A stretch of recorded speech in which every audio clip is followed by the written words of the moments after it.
আজকের এই ভিডিওটা অতি গুরুত্বপূর্ণ। দেখামাত্র প্রত্যেকটা বাংলাদেশী নাগরিক এটা ভিডিওটা শেয়ার করে দিবেন, কারণ আমি যে তথ্যগুলো দিচ্ছি চক্রবুহে বিদ্ধ মোহাম্মদ ইউনূস কোথায় যাবেন কি করবেন বুঝতেও পারেননি। যে একদিকে যখন পূর্ব রণাঙ্গনে, আরেকদিকে যখন পশ্চিম রণাঙ্গনে, আরেকদিকে যখন উত্তরে গুটি সাজাতে সাজাতে ব্যস্ত ছিলেন সুৎখোর মৌলবাদী মোহাম্মদ ইউনূস, ঠিক সেই সময় ভারত সরকার তার স্ট্র্যাটেজিক প্ল্যানিং দিয়ে শেষ পর্যন্ত চক্রবুহে বিদ্ধ করে দিয়েছে মোহাম্মদ ইউনূসকে। এটা বলার অপেক্ষা রাখেন, তার কারণ আমি আজকে আবারও সেই ব্যাখ্যায় যাব, যে ব্যাখ্যাটা এবং কিছু দৃশ্য আপনাদের দেখাবো, যে দৃশ্য দেখলে বুঝতে পারবেন কিভাবে এই মুহূর্তে মোহাম্মদ ইউনূসের কাছে শিরোপীড়ার কারণ হয়ে গেছে মায়ানমার সীমান্ত। বাংলাদেশের একটা ছোট্ট প্রান্তে বা মায়ানমার সীমান্ত আছে, সেই সীমান্তে আজকে এমন একটা পরিস্থিতি বাংলাদেশের হয়ে গেছে, এগোলেও বিপদ, পিছলেও বিপদ। কেন বলছি সেটা দেখাবো, ছবি দিয়ে দেখাবো, ব্যাখ্যা করবি। কিন্তু এই মুহূর্তে দাঁড়িয়ে মায়ানমার, যেটা পূর্বতন বার্মা, সেখানকার পরিস্থিতি কী, সেখানে আপনাদের বারবার কয়েকদিন ধরে বলছি যে সেখানে আরাকান আর্মিদের সঙ্গে জুন্টা সরকারের দীর্ঘদিনের আভ্যন্তরীণ একটা লড়াই চলছে। একাধিক সেখানকার সংগঠন রয়েছে, যে সংগঠনগুলো কেউ আরাকানদের সঙ্গে রয়েছে, অধিকাংশ ছিল জুন্টা সরকারের সঙ্গে। জুন্টা সরকারকে চীন বসিয়েছিল। সেই জুন্টা সরকার, যে মিলিটারি সরকার, সেই যারা বার্মা কন্ট্রোল করেছিলেন, তার প্রায় 90% বার্মার নিয়ন্ত্রণ মিলিটারি জুন্টা সরকারের হাত থেকে চলে গেছে। শুধুমাত্র তারা বঙ্গোপসাগরের কোলে সিটওয়া দ্বীপ, সিটওয়ে বন্দর, সেই সিটওয়ে বন্দরটা এখনও পর্যন্ত দখল করে রেখেছে। মানে খুব ক্রুশিয়াল এই বন্দরটা, ভারতের ক্ষেত্রে খুব ক্রুশিয়াল বন্দর, এবং অবশ্যই বার্মার ক্ষেত্রে খুবই ক্রুশিয়াল বন্দর। সেটা এখনও ঘাঁটি গেড়ে বসে আগলে বসে রয়েছে। কিন্তু প্র্যাকটিক্যালি 12টা শহরের মধ্যে 12টা শহর এই মুহূর্তে আরাকান আর্মিদের হাতে, 2টো শহর মাত্র জুন্টা সরকারের হাতে। চীন জুন্টার পাশ থেকে সরে দাঁড়িয়েছে। ভারত সরকারের সঙ্গে জুন্টা সরকারের যে আভ্যন্তরীণ কতগুলো ইকুয়েশনস ছিল, ভারত আস্তে করে নিজেদের অনেকদিন আগেই গুটিয়ে নিয়েছে। আরাকানদের সঙ্গে ভারত সরকার খুব ভালো রিলেশন তৈরি করে নিয়েছে। এই পরিস্থিতিতে দাঁড়িয়ে আরাকানরাও চাইছে ভারত সরকারের সহযোগিতা। কেন চাইছে, সেই তথ্য দিয়ে, ছবি দিয়ে, একদম গ্রাফিক্যাল প্রেজেন্টেশন দিয়ে আমি আপনাদের কাছে দেখাবো। সেই পরিস্থিতিতে দাঁড়িয়ে এখন মোহাম্মদ ইউনূস কী করবেন, তার কারণ আরাকানরা যদি অ্যাবসলিউট কন্ট্রোলে চলে যান বার্মা, এবং মায়ানমার সীমান্ত যদি পুরোপুরি আরাকানরা কন্ট্রোল করেন, এবং সেখানে তো আলটিমেটলি চট্টগ্রাম হাতছাড়া হয়ে যাওয়ার এভরি পসিবিলিটি। বারবার যা যা রিপোর্ট পাচ্ছি, চট্টগ্রামের বিস্তীর্ণ অঞ্চলের মধ্যে আরাকানরা ঢুকে এখন বসে রয়েছে, কিন্তু ফাইনাল অ্যাগ্রেশনে যাচ্ছে না। কেন যাচ্ছে না, তার কিছু স্ট্র্যাটেজিক তাদের প্ল্যানিং আছে। সেন্ট মার্টিন দ্বীপটাকে বিচ্ছিন্ন করে দিয়েছেন, নাফ নদী ব্লক করে দিয়েছেন, কোনোভাবে সেখানে যেতে দিচ্ছেন না, এবং সিটওয়ে নিয়ে তাদের একটা দীর্ঘমেয়াদী প্ল্যানিংয়ের দিকে যাচ্ছেন আরাকানরা। ভারত সরকারের সঙ্গে তার সম্পর্ক এস্টাবলিশড হয়ে গেছে এবং দীর্ঘ প্রক্রিয়া চলছে। সেগুলো কী কী চলছে আমি সেটা নিয়ে আপনাদের কাছে আসবো। কালাদান প্রজেক্ট কী হচ্ছে। ওদিকে অজিত ডোভাল চীনকে ব্যস্ত রেখেছেন এই মুহূর্তে দাঁড়িয়ে। চীনের আভ্যন্তরীণ সংকট, ব্যবসা, ভারতের সঙ্গে ব্যবসা, বাংলাদেশের সঙ্গে ব্যবসা, সেন্ট মার্টিন দ্বীপ, বর্ডার এরিয়া, নানান বিষয় নিয়ে সেখানে অজিত ডোভাল তার পার্শ্বদের নিয়ে বৈঠক করছেন। এবং চীন এই মুহূর্তে জুন্টা সরকার, অর্থাৎ মিলিটারি সরকার যেটা বার্মায় বসছিল, যারা বেসিক্যালি একদিকে চীনের সঙ্গে সম্পর্ক রাখছিল, একদিকে বাংলাদেশ সরকারের সঙ্গে সম্পর্ক রাখতে আগ্রহী ছিল, কিন্তু আলটিমেটলি এতটাই দুর্বল হয়ে গেছে, চীন সরে গেছে।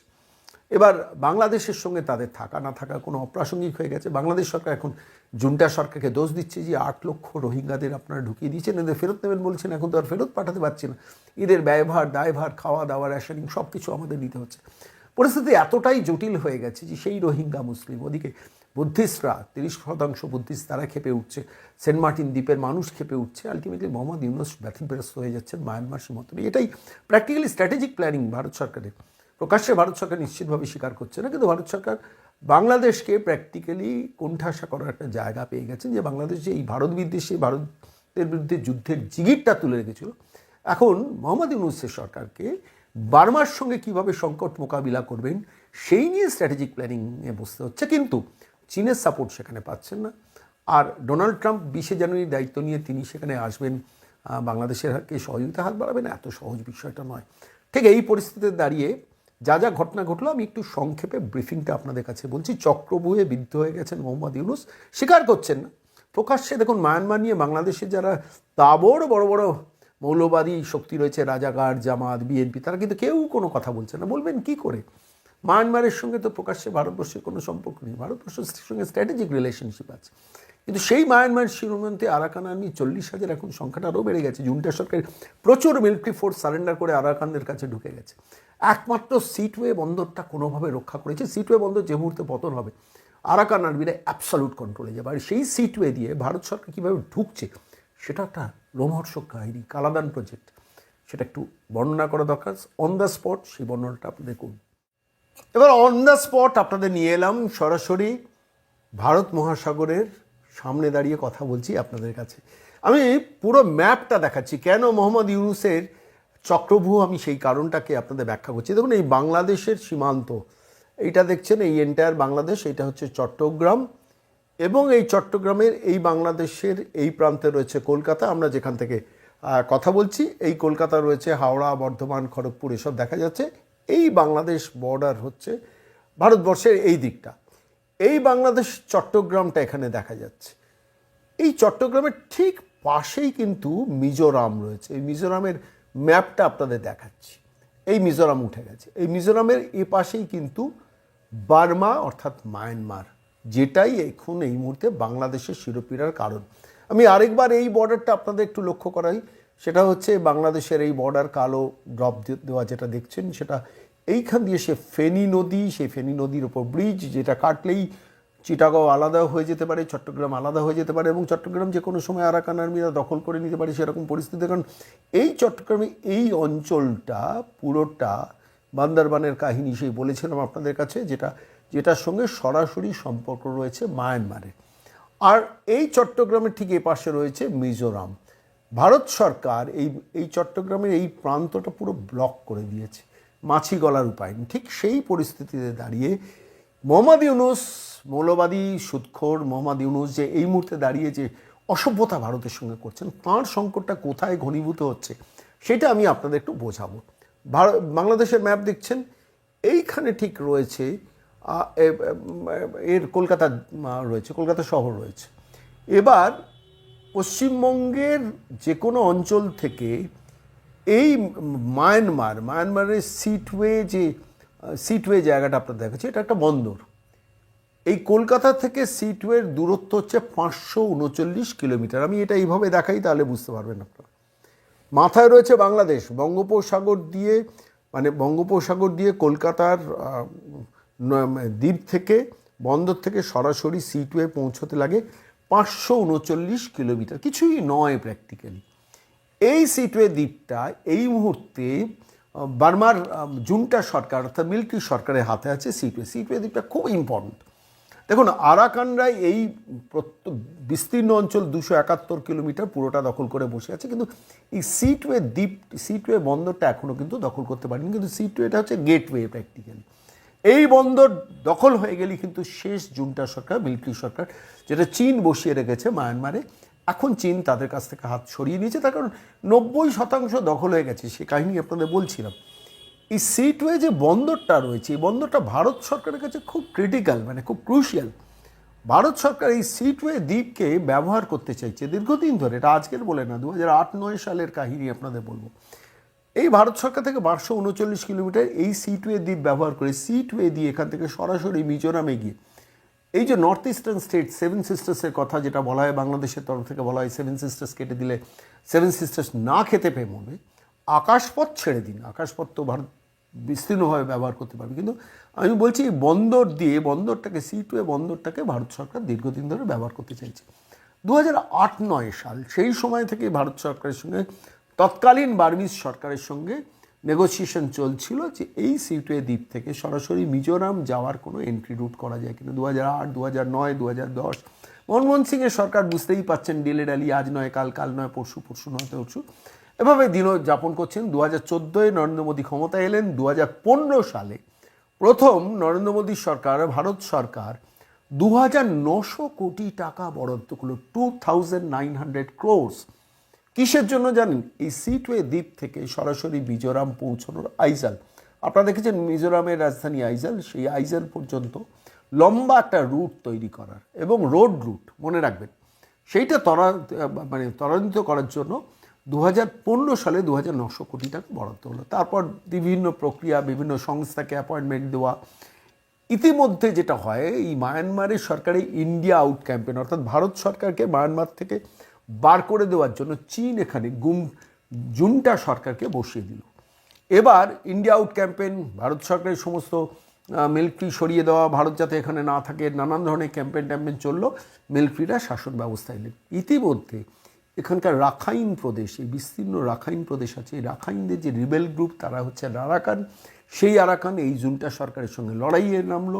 আস্তে আস্তে শক্তি বৃদ্ধি হলো এবং সংখ্যাটা শোনা গিয়েছিল 40,000 আরাকান আর্মি তৈরি হয়েছে এই জোনটায়, যারা আলটিমেটলি জুন্টা সরকারের সঙ্গে চোখে চোখ রেখে লড়াই করতে শুরু করলো। ভারত সরকার সাইলেন্টলি স্ট্র্যাটেজিক প্ল্যানিংয়ে, এখানেই ভারতবর্ষের পররাষ্ট্র মন্ত্রকের সার্থকতা, এস জয়শঙ্করের সার্থকতা, অজিত ডোভালের সার্থকতা, যে চীন জুনটাকে ব্যাকিং করছে, আমরা আরাকানদের ব্যাকিং করি। কিন্তু ভারত সরকার স্ট্র্যাটেজিক্যালি এটা একটা বলে রাখা দরকার, এই জুনটা সরকারের সঙ্গে একটা লিয়াজও রাখতে শুরু করেছিল ভারত সরকার বেশ কিছুদিন, যতদিন। তার কারণটা হচ্ছে তাদের এই যে স্ট্র্যাটেজিক প্ল্যানিং, যে বিস্তীর্ণ পথ আইজালের সঙ্গে কানেক্ট করার রোড রুট মায়ানমারের মধ্য দিয়ে, সেইটাকে যাতে এগিয়ে নিয়ে যেতে পারেন। জুন্টা সরকারের সঙ্গে কোঅর্ডিনেশনে গেছেন, কিন্তু চীনের নিয়ন্ত্রণে এতটাই মিলিটারি শাসকদের ওপর ছিল যে ভারত সরকারকে জুন্টা সরকারের সঙ্গে কোলাবোরেশন ছিল, কিন্তু খুব বেশি এগোতে পারছিল না ভারত সরকার। এরকম একটা সিচুয়েশন 2015 থেকে 2019-20 পর্যন্ত হয়েছে, যার জন্য এই আরাকান আর্মিদের সঙ্গে ভারত সরকারের সম্পর্কটা খুব স্মুথ ছিল না। মধ্যিখানে যখন এই প্রজেক্টটা, কালাদান প্রজেক্ট এটার নাম, যেটা আমি আপনাদের ডিটেলে বলবো, সেই কালাদান প্রজেক্টের যারা ভারতীয় টিম প্রজেক্ট ওয়ার্ক করতে গিয়েছিল, তাদের বহু মানুষকে, সে প্রায় 10 জনকে তারা করেছিল, মানে বন্দি করে ফেলেছিল, এবং পরবর্তীকালে তার মধ্যে একজন মারা যান, তারপরে 4 জন ছাড়া পান। এসব 2019-এর কাহিনী বলছি। ভারত সরকার কিন্তু খুব সন্তর্পণে সাইলেন্টলি তার ইন্টেলিজেন্স নেটওয়ার্ক এই অঞ্চলে আরাকান আর্মিদের সঙ্গে নেগোশিয়েট করে গেছে দীর্ঘদিন ধরে। একটা সময় আরাকান আর্মিরা বুঝেছে ভারত তাদের স্বাভাবিক মিত্র, তার কারণ জুন্টা সরকারের মিত্র হচ্ছে চীন, জুন্টাকে ব্যাকিং করছে ভারত, আরাকানদের ব্যাকিং করছেন এই রিবেলিয়ান গ্রুপ। এই মুহূর্তে 12টা শহরের মধ্যে বলছিলাম 12টা শহর দখল করে ফেলেছে, 2টো শহর মাত্র জুন্টা সরকারের হাতে, 90% এরিয়া দখল করে ফেলেছে। এই সময় দাঁড়িয়ে আরাকানদের সঙ্গে ভারত সম্পর্কটা ইমপ্রুভ করে, আমার ধারণা, এটা দেখুন আমি এভাবে বলতে পারবো না, কিন্তু ভারতের ইন্টেলিজেন্স নেটওয়ার্ক প্রভূত সাহায্য করেছে, যার জন্য আরাকানদের সঙ্গে একটা খুব ভালো সম্পর্ক তৈরি হয়েছে। প্রেস রিলিজ দিয়ে তারা বলেছে we don't have any problem with the Indian government. স্বাভাবিক, তার কারণ এই মিজোরাম বর্ডারের সঙ্গে তো এই মায়ানমারের এই আরাকানদের কোনো সংঘাত নেই। ভারত কি চাইছে? ভারত স্ট্র্যাটেজিক্যালি এই সি-2 বন্দরটাকে ব্যবহার করতে চাইছে। এটা কিন্তু চীন অনেক দিন আগে থেকে বুঝেছে, যার জন্য জুনটাকে ব্যাকিং করে সি-2 আটকানোর চেষ্টা করছিল। কিন্তু এখন যেহেতু জুনটা মিলিটারি সরকার দুর্বল হয়ে গেছে, ফলে সেটা আর পাচ্ছে না। এই সি-2 সঙ্গে যে স্ট্র্যাটেজিটা ভারত সরকার করেছে, সেইটা আমি ছোট্ট করে ব্যাখ্যা করি, তাহলে বুঝতে পারবেন যে ভারতের পররাষ্ট্র মন্ত্রক কি সাইলেন্টলি এই অপারেশনটা করেছে, যেটা আলটিমেটলি মোহাম্মদ ইউনূসের কাছে শিরোপীড়ার কারণ হয়েছে। আমি আবার বলছি, এটাকে বর্ণনা করছি, এটা হচ্ছে চট্টগ্রাম। এই চট্টগ্রাম যে কোনো সময় ফেনী নদীতে একটা ব্রিজ তৈরি করে ফেলেছে ভারত। এখানে রয়েছে আগরতলা, উদয়পুর দেখছেন, এই ফেনী নদী, এই ব্রিজ দিয়ে প্র্যাকটিক্যালি চট্টগ্রামকে বাংলাদেশ থেকে বিচ্ছিন্ন করতে ভারত সরকারের 2-3 মিনিট লাগবে। ফলে সেই সিচুয়েশনটা, বা 10 মিনিট লাগবে ম্যাক্সিমাম। ফলে এই 7 সিস্টার বিচ্ছিন্নের গল্প বলছিলেন না, মোহাম্মদ ইউনূস ভাবছেন যে ফেনী নদী বিচ্ছিন্ন করে দিলে তো চট্টগ্রাম আলাদা হয়ে যায়। এখানে চট্টগ্রামে 30% বুদ্ধিস্ট, এরা বাংলাদেশের বিরোধী। রোহিঙ্গাদের মায়ানমার বসিয়ে রেখেছে জুন্টা সরকার, 8 লাখ রোহিঙ্গা। সেই রোহিঙ্গাদের সঙ্গে লোকাল বাংলাদেশি হিন্দু মুসলিমদের বিরোধ।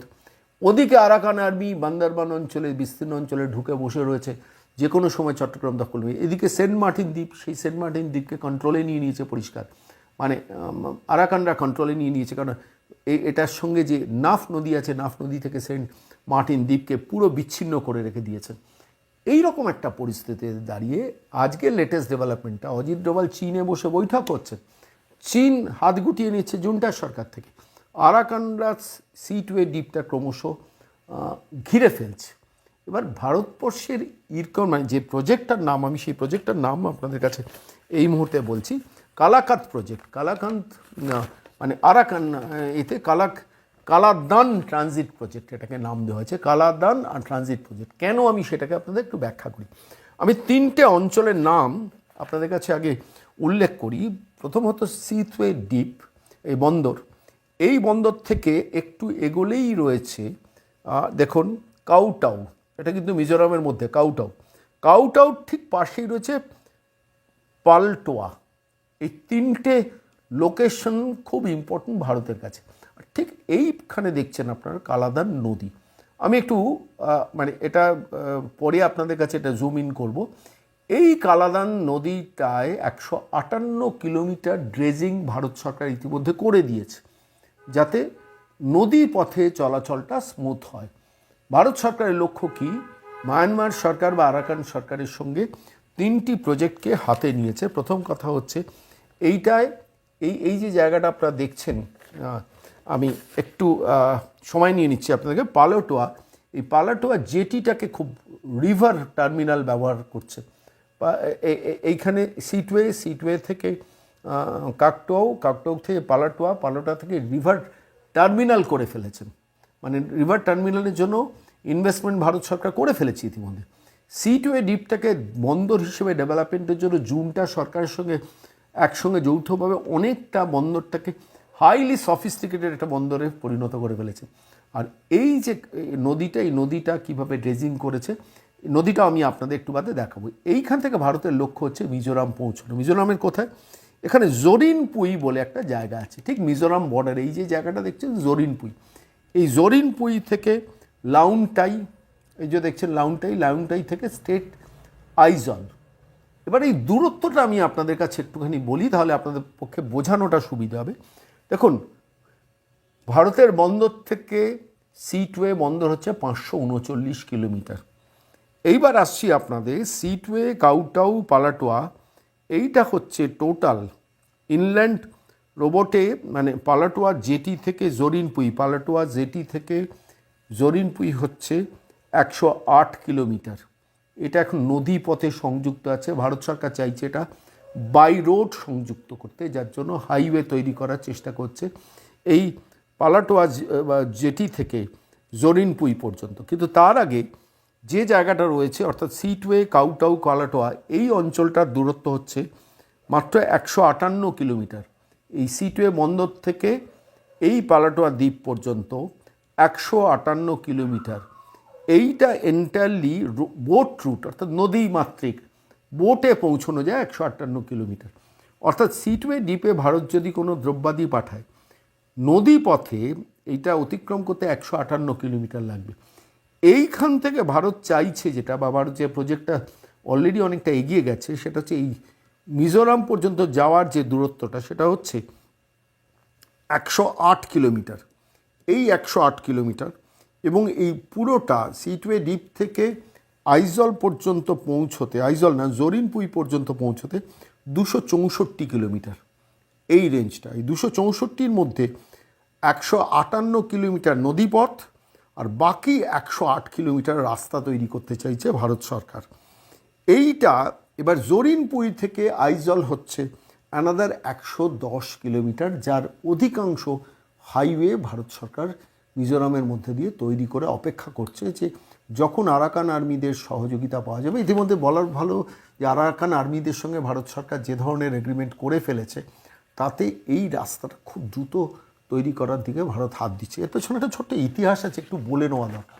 সেদিন জুনটা সরকারের সঙ্গে যখন ভারত সরকার কাজ করছিল, তখন ভারত সরকারের দুটো সংস্থা, একটা হচ্ছে এপিল, সেটা হচ্ছে ভারত সরকারের নিজের সংস্থা, আর দ্বিতীয়টা হচ্ছে সিএনসি, সেটা গুরুগ্রাম বেসড একটা সংস্থা। এই দুটো সংস্থা এই রাস্তাটা তৈরি করবে বলে জুনটা সরকারের সঙ্গে এগ্রিমেন্ট হয়েছিল। পুরোটাই ভারত সরকার নিজেদের কষ্টে 2900 কোটি টাকা 2015, পরবর্তীকালে সেটা 5500 কোটি টাকা এই রাস্তাটা তৈরি করার জন্য ভারত সরকার বরাদ্দ করে দিয়েছিল। কিন্তু আরাকান আর্মিরা যেহেতু প্রভাবশালী হচ্ছিল, আরাকান আর্মিরা কিন্তু বিদ্রোহী এই রাস্তাটা তৈরি কিছুতেই করতে দিচ্ছিল না।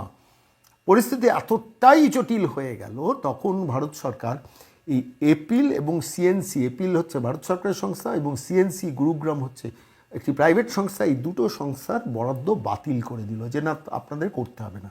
ভারত সরকার কি করলো? একটা স্ট্র্যাটেজিক প্ল্যানিং নিল। ইরকন ভারতবর্ষের নিজস্ব সরকারি সংস্থা, সেই ইরকনের যেহেতু বহির্দেশীয় বড় প্রজেক্ট করার মতো ক্ষমতা আছে, ইরকনকে নিয়োজিত করলো। ইরকনের সঙ্গে এই আরাকান আর্মিরা, যারা ক্রমশ নিয়ন্ত্রণ, ততদিনে ভারত সরকার বুঝে গেছে যে ক্রমশ আরাকান আর্মিরা এই নিয়ন্ত্রণটা এস্টাবলিশ করবে, এই আরাকান আর্মিদের সঙ্গে ইরকনের একটা কোঅর্ডিনেশন দীর্ঘদিন ধরে স্টার্ট হয়ে গেল। এবং এটা খুব একটা ইন্টারেস্টিং ফেজ যে আরাকানদের সঙ্গে ভারত সরকারের লিয়াজোর ক্ষেত্রে ইরকন কাজে লাগলো। ইরকনের সঙ্গে আরাকানদের এবার এগ্রিমেন্ট যেটা হলো সেটা হলো যে এই ইরকন লোকাল বেশ কয়েকটি 6টি সংস্থা নেবে, যে 6টি সংস্থা সরাসরি আরাকানদের নিজেদের নিয়ন্ত্রণের সংস্থা, অর্থাৎ আরাকানদের সঙ্গে আলটিমেটলি ভারত সরকার এগ্রিমেন্টে চলে গেল।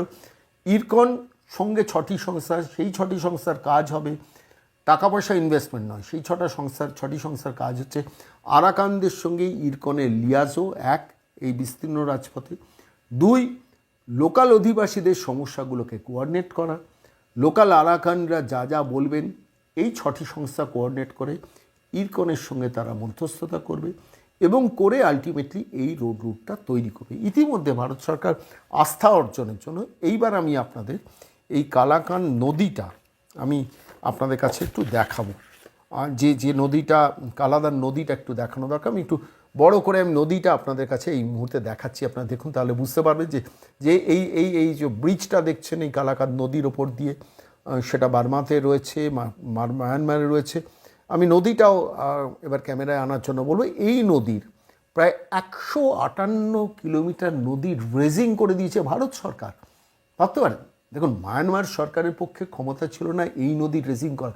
কি পরিচ্ছন্ন নদী, এন্টায়ার নদী গত 2019 সালের পর থেকে 19, 20, 21, 22, 23, 24 এই 4-5 বছর ধরে ভারত সরকার কিন্তু ড্রেজিং করে গেছে, সমস্ত মাটি পলিমাটি তুলে দিয়েছে যাতে এই নদীপথে ট্রান্সপোর্টেশনটা সুবিধা হয়। মনে রাখবেন, যে সময় এই কাজটা হচ্ছে সেটা সেই সময় কিন্তু জুন্টা সরকার ক্ষমতায় রয়েছেন, অর্থাৎ চীন ব্যাক জুন্টা সরকার ক্ষমতায় রয়েছে, কিন্তু ভারত সরকার on its own initiative with the collaboration of মানে আমি বলছি জুন্টা সরকার একদিকে আরাকান, উভয়কে ব্যালেন্স করে এস জয়শঙ্করের গ্রুপ এই নদীকে ড্রেজিং করতে একদম পরিচ্ছন্ন করে দিয়েছে। ফলে একটা কনফিডেন্স তৈরি করছেন। কনফিডেন্সটা কাদের সঙ্গে? আরাকান আর্মিরা দেখছেন যে এই নদীপথ ড্রেজিং করে আমাদের চলাচলের তো সুবিধা হলো, আমাদের তো কোনো খরচ হলো না, আমাদের প্রতিষ্ঠানগুলো সহযোগিতা করলো, ভারত সরকার ড্রেজিং করে সম্পূর্ণ পরিচ্ছন্ন করে দিল এবং এর আলটিমেট রেজাল্টটা মায়ানমার দ্বীপ পেল। এইবার আমি আসছি মেন দ্বীপে। আপনারা দেখলেন সেই যে নদী ড্রেজিং করেছেন কালাদান নদী, সেই নদী ড্রেজিংয়ের পর আমি এবার মেন মানচিত্রে আপনাদের কাছে ফিরিয়ে নিয়ে আসবো, যেখানে সিটওয়ে দ্বীপ। আমি যে নদীটা দেখাচ্ছিলাম সেই নদীটা দেখুন, এই যে লাল ডট সেটা হচ্ছে কালাদান নদী। এইখানে 3টে খুব ভাইটাল কাজ ভারত সরকার করেছে। এক হচ্ছে জুন্টা সরকার, দেখুন একটা ব্যালেন্স রাখা, ভারত সরকার যেমন একদিকে ইউক্রেন একদিকে রাশিয়ার সঙ্গে ব্যালেন্স করে চলেছে, ঠিক এখানেও মায়ানমারে যখন তীব্র ভারত বিদ্বেষী জুন্টা সরকারকে, মিলিটারি সরকারকে চীন বসিয়ে রেখেছে, সেই সময় দাঁড়িয়ে একদিকে জুন্টা সরকারকে মিলিটারি ইকুইপমেন্টস দিয়েও হেল্প করেছে, অন্যদিকে এই আরাকান আর্মি তাঁদের সঙ্গে গভীর লিয়াজও করেছেন। এটা 2019 সাল পর্যন্ত ছিল না, ফলে বারবার ভারতে প্রত্যাঘাত হচ্ছিল। তখন ভারত সরকার করলো কি, আরাকানদের সঙ্গেও লিয়াজও এস্টাবলিশ করলো এবং নিজের দুটো সংস্থাকে অলরেডি বাতিল করে দিল এবং সেই দুটো সংস্থাকে বাতিল করে দিয়ে শেষ পর্যন্ত এই বাতিল করার পর তারপর ভারত সরকার যেদিকে গেল, যে মুভমেন্টটার দিকে গেল, সেটা খুব ইন্টারেস্টিং। সেটা হচ্ছে আরাকানদের সঙ্গে একটা লিয়াজও এস্টাবলিশ করে শেষ পর্যন্ত এই সিটওয়ে দ্বীপ যেটা দেখছেন, এই বন্দর, সেই বন্দরটাকে ডেভেলপ করা। অন্যদিকে ঠিক তার পাশাপাশি যেটা আপনাদের কাছে বলা দরকার সেটা হচ্ছে পালাটোয়া জেটিটাকে একটা খুব সাংঘাতিকভাবে ইমপ্রুভ করা। এই পালাটোয়া জেটি, সিটওয়ে দ্বীপ, এই দুটোকে ইমপ্রুভ করা। 158 কিলোমিটার রেজিং কমপ্লিট করা। ইরকনের সঙ্গে আরাকানদের 6টা প্রতিষ্ঠানকে মিলিয়ে দেওয়া, এই সমস্ত কিছু মিক্সিং করে শেষ পর্যন্ত এই মুহূর্তে আরাকানদের বিশ্বস্ত বন্ধু হয়ে গেছেন ভারত সরকার। জুন্টা সরকার ক্রমশ ক্ষয়িষ্ণু হচ্ছে, তারা বুঝতে পারছে যে কোনো সময় দে উইল লুজ এভরিথিং। সেই সময় দাঁড়িয়ে সিটওয়ে, এই বন্দর হাতছাড়া হলে আরাকানরা সিটওয়ের কন্ট্রোল নিয়ে নেবে। ভারতের আগামী দিনের লক্ষ্য হচ্ছে এই 539 কিলোমিটারের রিভার ট্রান্সপোর্টটাকে ঠিক করে সিটওয়ে দিয়ে এই হাইওয়েটা খুব দ্রুত কমপ্লিট করবেন। হাইওয়ের প্রস্তুতি অলরেডি অনেক দূর এগিয়ে গেছে এবং এটা 100 থেকে 150 কিলোমিটারের পথ হাইওয়ে। তার সমস্ত রাস্তার ম্যাপিং থেকে শুরু করে ইরকন সমস্ত কাজ কমপ্লিট করেছে। এদিকে আইজল থেকে এই রোড রুট প্রায় কমপ্লিট হয়ে গেছে।